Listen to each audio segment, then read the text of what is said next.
elongated and we can say cylindrical in shape, cylindrical in shape। इस चीज़ से आपको समझ में आ गया होगा, कुछ इस तरीके की है और सिलेंड्रिकल फॉर्म में आपकी स्पाइनल कॉर्ड रहती है। अब इसको कवर कौन करके रखता है, यहाँ से ये कुछ बोन्स होती हैं जिनको आप वर्टिब्रे बोलते हैं, ठीक है। एक चीज़ से मुझे दिक्कत है, मैंने आपसे एक क्वेश्चन पूछा था, what is the length of vertebral column. क्या पूछा था, स्पाइनल कॉर्ड पूछा था कि vertebral column, may be spinal cord पूछा था।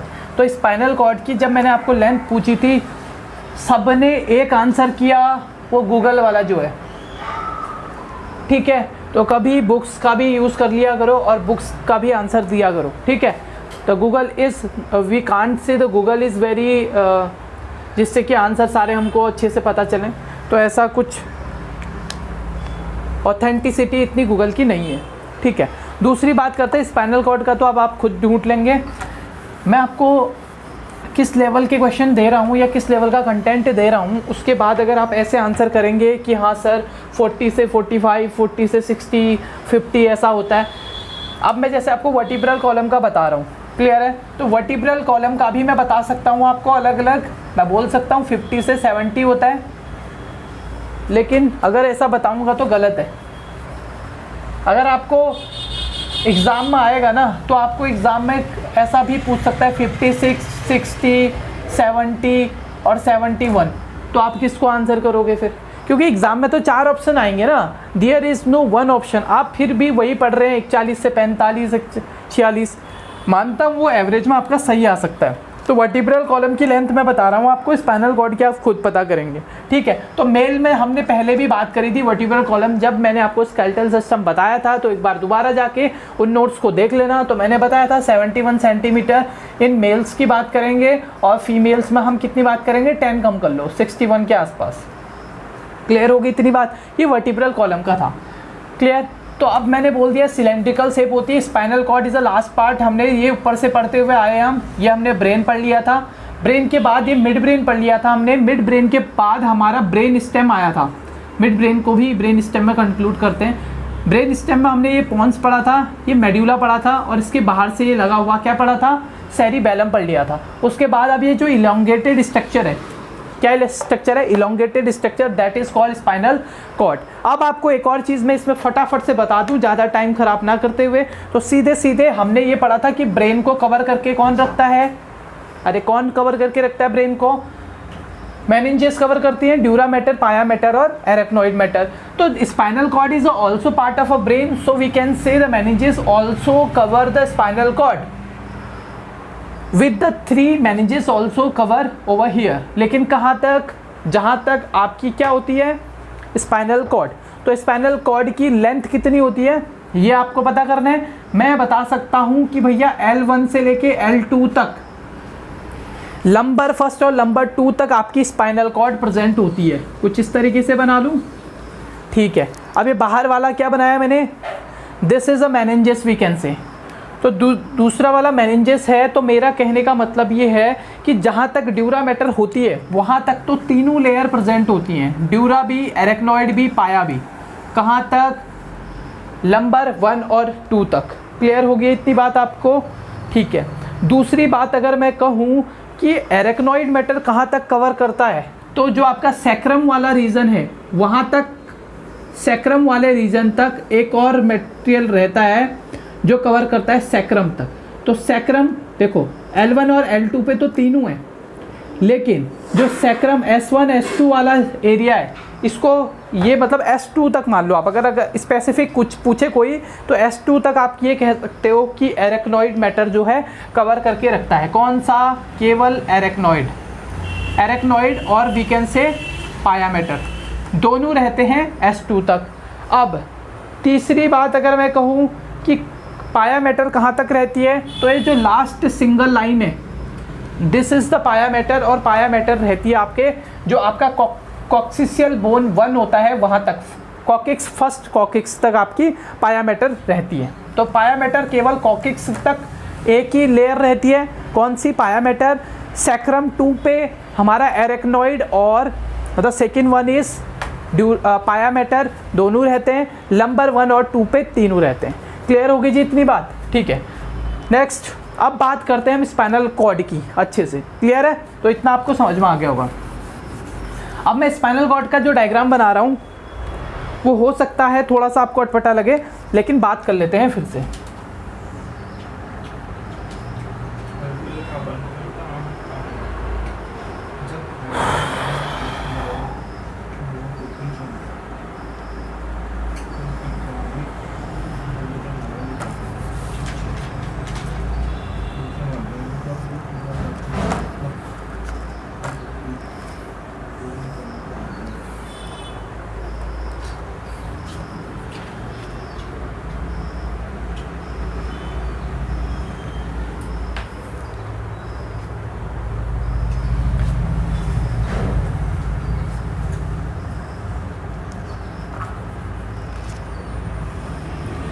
आप स्पाइनल कॉर्ड का डायग्राम खुद से बना लेना, ये केवल समझने के लिए है, ठीक है।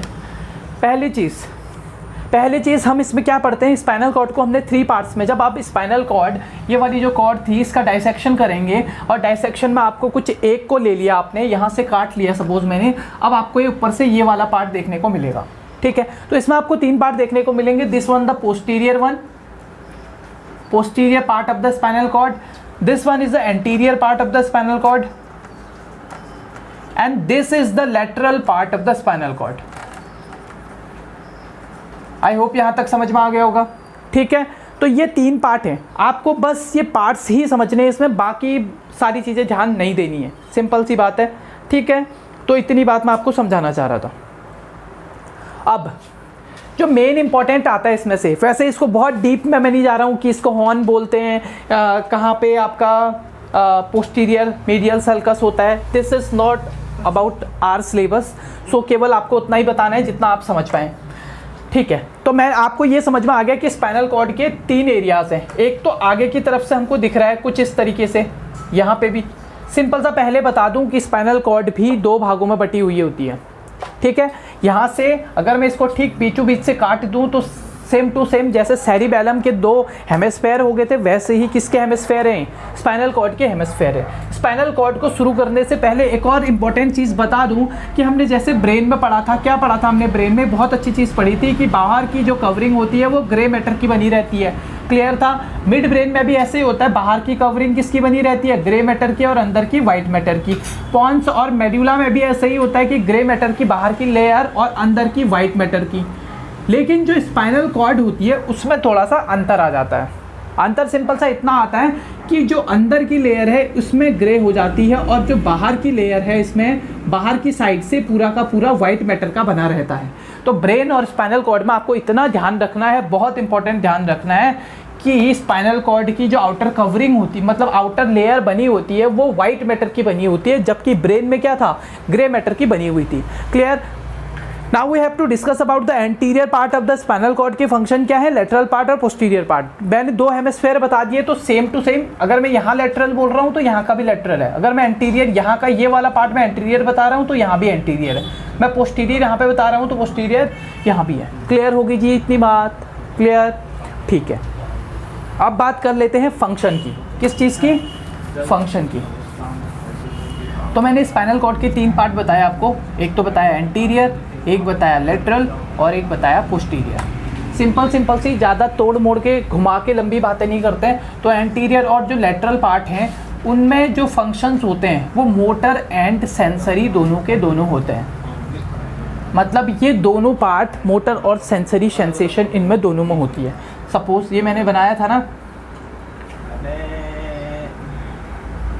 ये मैंने क्या बनाया था, स्पाइनल कॉर्ड बनाया था। तो सपोज इसका एंटीरियर वाला पार्ट है दोनों, तो ये एंटीरियर वाले पार्ट और ये लेटरल वाला पार्ट, ये लेटरल वाले पार्ट, इन सब का फंक्शन मिक्स होता है, मतलब मोटर प्लस सेंसरी, क्लियर है। लेकिन जो पोस्टीरियर वाला है ये प्योर सेंसरी होता है, केवल और केवल इसमें सेंसरी सेंसेशन ही रिसीव की जाती हैं। क्या की जाती हैं, सेंसरी सेंसेशन ही ये लेगा, क्लियर होगी, ठीक है। तो मैं हमको समझ में आ गया कि एंटीरियर और लेटरल पार्ट क्या करते हैं, वो मोटर और सेंसरी जो सेंसेशन है या इन्फॉर्मेशन है उनको कैरी करते हैं, और पोस्टीरियर वाला पार्ट केवल और केवल सेंसरी, क्लियर है। तो मोटर का मतलब तो आप समझते हैं, लेकिन सेंसेशन 2 तरीके की होती हैं, कौन कौन सी, उसकी बात कर लेते हैं।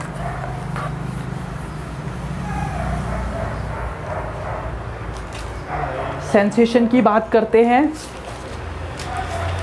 ठीक है। तो सेंसेशन की बात करने से पहले हमको समझना पड़ेगा कि भैया एंटीरियर कॉर्ड क्या करता है, पोस्टीरियर कॉर्ड क्या करता है। तो अगर मैं एंटीरियर और लेटरल वाले का सेंसेशन बताऊं आपको, एंटीरियर और लेटरल में कौन से टाइप के सेंसेशन होते हैं, तो आपको बात याद रखनी है कौन से टाइप के। एक तो हो गया पेन, ठीक है, और एक हो गया टेम्परेचर, ठीक हो गया, एक हो गया प्रेशर। ये आपको याद रखना है, बहुत इंपॉर्टेंट है, क्योंकि अभी स्पाइनल कॉर्ड इंजरी अगर हमने पढ़ी तो स्पाइनल कॉर्ड इंजरी में आपके बहुत काम आने वाला है, ठीक है। एक आता है ग्रूड टच, GRUD, ग्रूड टच, जब बहुत जोर से आप किसी को टच कर रहे हो। तो एंटीरियर और लेटरल कॉर्ड सेंसेशन, अगर मैं ये कहूँ कि मेरा जो एंटीरियर वाला और लेटरल वाला पार्ट ख़राब है स्पाइनल कॉर्ड का, या इसमें कोई इंजरी हो गई, ठीक है, तो मुझे ये सारी चीज़ें सेंसेशन फील नहीं होंगी। क्लियर है। अब पोस्टीरियर कॉर्ड में तो प्योर सेंसेशन रहते हैं, लेकिन इसमें किस टाइप के सेंसेशन रहते हैं इस पे ध्यान दीजिए, ठीक है। तो पहली बात तो मैं बता दूं, आपने 2 पॉइंट डिस्क्रिमिनेशन सुना होगा। 2 पॉइंट डिस्क्रिमिनेशन, ये आपके अंदर है कि नहीं है, ये आप ट्राई करके देख लेना। सपोज़ आप अपने आप को टच करें या किसी और को टच करके देख लें कि अगर आपने एक ही टाइम पे 2 अलग अलग जगह पे किसी पर्सन को टच किया, सपोज़ मैंने एक यहाँ पे टच किया और एक यहाँ पे टच किया, तो ये दोनों सेंसेशन मुझे अलग अलग फील हो रही हैं कि नहीं हो रही हैं, या ऐसा तो नहीं है मुझे केवल यही वाली फील हो रही है, यहाँ का पता नहीं चल रहा अगर मैं कहीं बॉडी में दूसरी जगह टच करूँ तो 2 पॉइंट, ये स्पेशल आप ये कह सकते हैं, मेरे हिसाब से मैं इसको बोलता हूँ स्पेशल सेंसेशन, ठीक है। तो ये स्पेशल टाइप के जितने भी सेंसेशन होता है, 2 पॉइंट डिस्क्रिमिनेशन मतलब 2 अलग अलग पॉइंट पे अगर आपको सेंसरी इन्फॉर्मेशन दी जाए तो आप उनको रिसीव कर लेते हैं। दूसरी चीज़ जो इसमें बहुत अच्छी पहचान सकते हैं आप, वो है फाइन टच। अगर कहीं पे हल्का सा भी टच हुआ आपको, तो कौन सा पार्ट रिस्पॉन्सिबल है उसको समझाने के लिए आपको, तो फाइन टच हमेशा पोस्टीरियर कॉर्ड ही आपको, posterior part of the spinal cord ही बताती है। तीसरा होता है प्रोप्रियोसेप्शन। तीसरा होता है आपका प्रोप्रियोसेप्शन। तो प्रोप्रियोसेप्शन क्या होता है, सपोज अगर मैंने आँख बंद करी, ये बहुत सारे केसेस में हम बोलते भी हैं पेशेंट को कि करके बताओ, तो इसमें क्या करना होता है प्रोप्रियोसेप्शन में, सपोज मैंने बोला उसको कि अपनी ये 2 फिंगर्स हैं, मतलब अपने 2 जो हैंड के फिंगर्स हैं इनको आपस में मिलाने के लिए बोल सकता हूँ मैं, ठीक है, कुछ इस तरीके से मिलाने के लिए बोल सकता हूँ, या 1 फिंगर को दूसरी फिंगर से टच करने के लिए बोल सकता हूँ। अब ऐसे देख के तो कोई भी मिला लेगा, लेकिन हम उनको बोलते हैं बिना आपने आँख खोले ऐसा करना है। आप कर सकते हैं कि आँख बंद करके अपनी दोनों फिंगर्स को टच कर सकते हैं क्या, तो this facility is provided by the posterior part of the spinal cord. बहुत अच्छे से समझने की चीज़ है प्रोप्रियोसेप्शन, लेकिन इस पे आपकी आई क्लोज होनी चाहिए। आई क्लोज होने के बाद आप अपने, मैंने बोला कि आप अपने आईज पे या सर पे हाथ लगाओ या एक ऑर्गन से दूसरे ऑर्गन को टच करो। आंख बंद करने के बाद आप क्या कर लोगे ऐसा, तो this is proprioception. Fine touch, हल्का सा भी टच किया। ग्रूड टच तो आपने बहुत तेज़ी से उसको टच किया या पिंच किया, उससे पता लग गया। 2 पॉइंट डिस्क्रिमिनेशन, एक ही टाइम पे 2 अलग अलग चीज़ें आपने की, वो आपको पता लग गया। एक और, पोस्टीरियर पार्ट पे ही आपको अगर वाइब्रेशन होता है ना, तो वाइब्रेशन का पता भी आपको पोस्टीरियर पार्ट पे चलता है। एंटीरियर और लेटरल पार्ट के जो सेंसेशन थे वो ये थे, क्लियर है, और पोस्टीरियर पार्ट के सेंसेशन ये थे। तो अगर एंटीरियर पार्ट में दिक्कत, एंटीरियर या लेटरल पार्ट में दिक्कत होगी, तो क्या इनमें से ही तो जाएगा, इनमें से जाएगा कि नहीं जाएगा, कोई भी फाइन टच मतलब इसमें प्रॉब्लम होगी। अगर मैंने कहा कि प्रोप्रियोसेप्शन में प्रॉब्लम है, तो इस प्रोप्रियोसेप्शन नहीं कर पा रहा पेशेंट, तो इसका मतलब है उसका जो पोस्टीरियर वाला पार्ट है स्पाइनल कॉर्ड का, वो कहीं ना कहीं डैमेज हुआ है या इंजर्ड हुआ है। क्लियर हो गई इतनी बात, ठीक है। इतनी मेहनत करने के बाद अगर आप लोग एक क्वेश्चन का आंसर नहीं करते, तो सच में आपको नहीं देखनी चाहिए वीडियोस। आज का क्वेश्चन है, अगर प्रेशर फील नहीं कर पा रहा पेशेंट, अगर मैं किसी को टच कर रहा हूँ और वो प्रेशर फील नहीं कर पा रहा है, तो उसका कौन सा वाला स्पाइनल कॉर्ड का कौन सा वाला पार्ट अफेक्टेड है, ठीक है। तो ये वाला क्वेश्चन आपने आंसर करना है इसका। देखते हैं आपको कितना समझ में आया। ठीक है, क्लियर होगी इतनी बातें? ठीक है, और कुछ बता सकते हैं हम आपको? ठीक है, कुछ और थोड़ा सा और बता देता हूँ आपको। प्लेक्सेस की बात करते हैं। अब प्लेक्सेस क्या होते हैं देख लेते हैं। आपने सर्वाइकल रीजन पढ़ा होगा, C1, C2, C3, C4, C5, C6, C7। Clear है? तो C7 आपकी नर्व होती हैं, 7 क्रेनियल नर्व होती हैं। ठीक, इनको हम उसमें भी पढ़ने वाले हैं, अभी स्पाइनल कॉर्ड में आपको थोड़ा सा बता रहा हूँ। तो जो जिस वाले वर्टिब्रे से जो निकल रही है उसको हमने बोला C7 हमारी नर्व निकली। क्लियर? उसके बाद चलो इसकी बात कर लेते हैं। तो जिसमें ये फर्स्ट नर्व निकली, यहाँ से दूसरी नर्व निकली, तीसरी, चौथी, ठीक है, ये चारों आगे जाके एक बंडल बना लेते हैं कुछ इस तरीके से। क्लियर है? इसी को बोलते हैं प्लेक्सस। क्या बोलते हैं इसी को? प्लेक्सस। क्लियर होगी जी इतनी बात? ठीक है, तो प्लेक्सस किसे बोलते हैं? जब नर्व्स अपने बंडल बना लेते हैं। क्लियर? अब बात करते हैं भैया, तो C5, C6, C7 किस में आएगा? तो C के बाद T1 आ जाता है, T2 आता है, T3, T4 जो भी एक्सेट्रा एक्सेट्रा। तो इसको तो हमने बोला सर्वाइकल प्लेक्सस। क्या बोला इसको? Cervical plexus. बहुत अच्छे से ध्यान से बात सुनिएगा। ठीक है, तो सर्वाइकल प्लेक्सस का ये वैसे नर्व्स में पढ़ना था, लेकिन मैंने आपको स्पाइनल कॉर्ड में ही बता दिया, तो बस ध्यान रख लीजिए। अगर इन चार से जो नर्व निकल रही है उनने बंडल बना लिया तो उसको प्लेक्सस बोलते हैं। अब अगला प्लेक्सस कौन सा बनेगा? यहाँ से C5 से निकलेगा C6, C7। ठीक है, लेकिन ये थोरेसिक को भी कवर कर लेता है और थोरेक्सिस से भी एक नर्व निकलती है और आगे जाके ये क्या बना लेते हैं? कुछ इस तरीके से बंडल बना लेते हैं। फिर से इनको प्लेक्सस कहेंगे, लेकिन अब कौन सा प्लेक्सस कहेंगे इनको? ठीक है, तो इसको बोलते हैं हम ब्रेकियल प्लेक्सस। क्या बोलते हैं? Brachial plexus. क्लियर हो गया? तो ये ब्रेकियल प्लेक्सस होती है कौन से? C5 टू T1 तक, C1 से C4 तक कौन सा? Cervical plexus. अगली बात करते हैं, अगला कौन सा प्लेक्सस है? T2 से लेके थोरेसिक कितनी होती है? 12।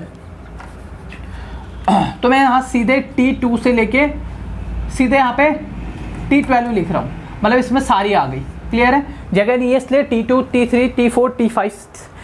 इनकी खास बात क्या होती है? ये कोई भी प्लेक्सस नहीं बनाते, कुछ इस तरीके से सीधे ही जाते हैं। जहाँ जो नर्व जाना है वो सीधे जाएगा, कोई भी बंडल नहीं बनाएगा। तो यहाँ पे T2 से लेके T12 तक कोई भी प्लेक्सस नहीं होता। तो अगर कोई पूछे T2 से T12 तक, मतलब थोरेसिक वाले रीजन में ज़्यादातर कौन सा प्लेक्सस बनता है? तो कोई प्लेक्सस नहीं बनता। C5 से T1 तक कौन सा बनता है? ब्रेकियल प्लेक्सस बनता है।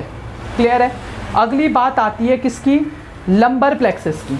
ठीक है, तो लंबर प्लेक्सस कौन सा होता है भैया?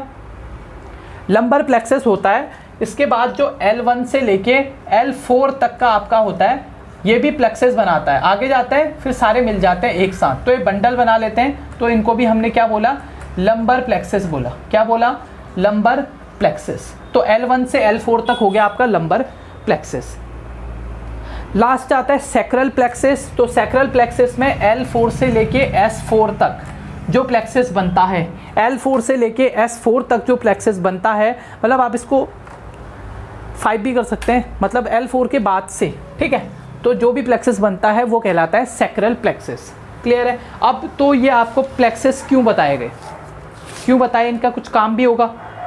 ठीक है, तो काम जान लेते हैं। सबसे पहले सर्वाइकल प्लेक्सस का काम जान लेते हैं। ठीक है, तो ये किसको देता है भैया?